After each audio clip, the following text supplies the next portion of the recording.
Happy Tuesday. Today is Tuesday, August the 25th, and today's daily Bible readings come to us from Psalm 8, Exodus 2:11 through 15, Romans 11:33 through 36, Psalm 18, 1 through 3, and then 20 through 32, and Deuteronomy 32, 18 through 20, or 28 through, and 28 through 39.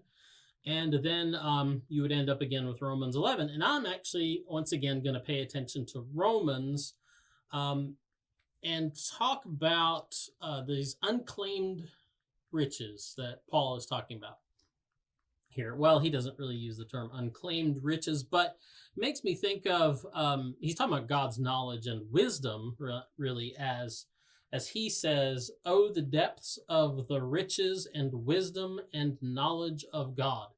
And it kind of made me think about sometimes when people close out bank accounts or they close out different accounts that they have, where they just let them linger and they forget that they had these things. I know, how can you forget you had a bank account? But sometimes people will get letters and say, "Hey, you have this unclaimed money, right? These unclaimed riches," or like the old trope in literature, the idea of somebody has an ancestor or a relation they didn't even know about who passes away and leaves them these unclaimed riches that they didn't even know about, right? And when I read this text, it makes me think about, as Paul says, these riches that we have that are stored in God, of this wisdom and knowledge. And so what is wisdom when we're talking about this? John Wesley has a really good way of explaining it. And I don't think John Wesley's really making it up. I think this is a fairly orthodox, consistent point of view as far as the life of the church goes. Wesley in Sermon 90 says, "Wisdom is the faculty of discerning the best ends and the fittest means of attaining them. The end of every rational creature is God, the enjoying of him in time and eternity." In other words, that's a lot of words to say what he means, but basically that wisdom is the ability to see things the way they really are, and to see where you should go, and to see the best way of getting there.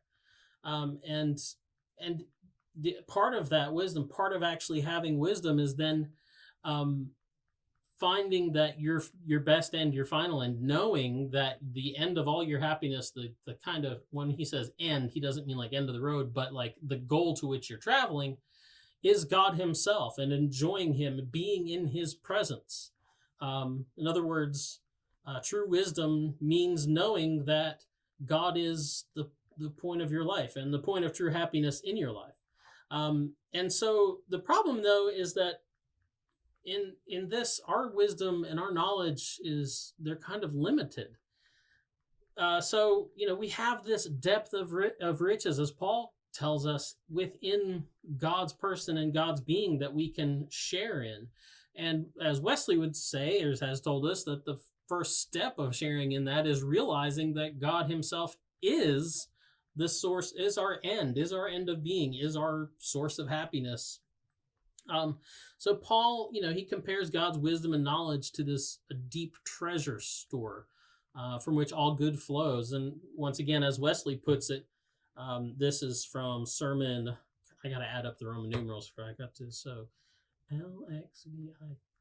Okay, that's 67. Anyway, as Wesley puts it, he says that God is infinite in wisdom and power, and all his wisdom is continually employed in managing all the affairs of his creation for the good of all his creatures. For his wisdom and goodness go hand in hand. They are inseparably and continually act in concert with almighty power for the real good of all his creatures. And so that's another way in which God's wisdom might differ from our wisdom, or at least how we put our wisdom into practice, because we can have wisdom and knowledge apart from God, but it's limited. And like we've seen earlier in Romans that we've looked at, that Paul talks a lot about, this idea of humility, that knowing that you have limits.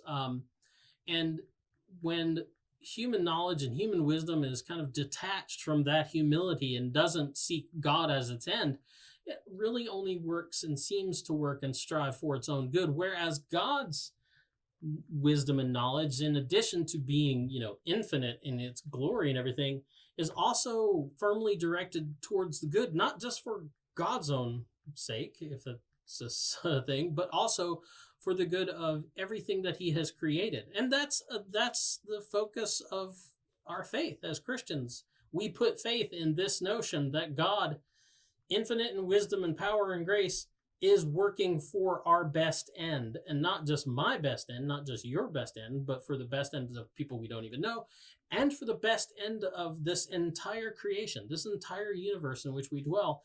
God's wisdom and knowledge and power is, we believe and take faith in, a very humble faith, that it's directed towards our final good. So what happens when we isolate ourselves from that? Well, it's like I said, it's unclaimed riches. It's riches that are there, but either we don't know about it and we don't know enough to access it, or for some reason we're prideful and stubborn enough to not even reach out and avail ourselves of it. So, God's infinite depths of riches versus our own finite ability to know and to be wise. A humble faith allows us to enjoy those riches for our good and for others' goods. But pride, this kind of arrogance, like Paul has talked about earlier in Romans, it just leaves us all much, much poorer than we need to be. That's the DBR for today. We'll be back tomorrow. You have a good day. And I'm going to boop your nose. Boop.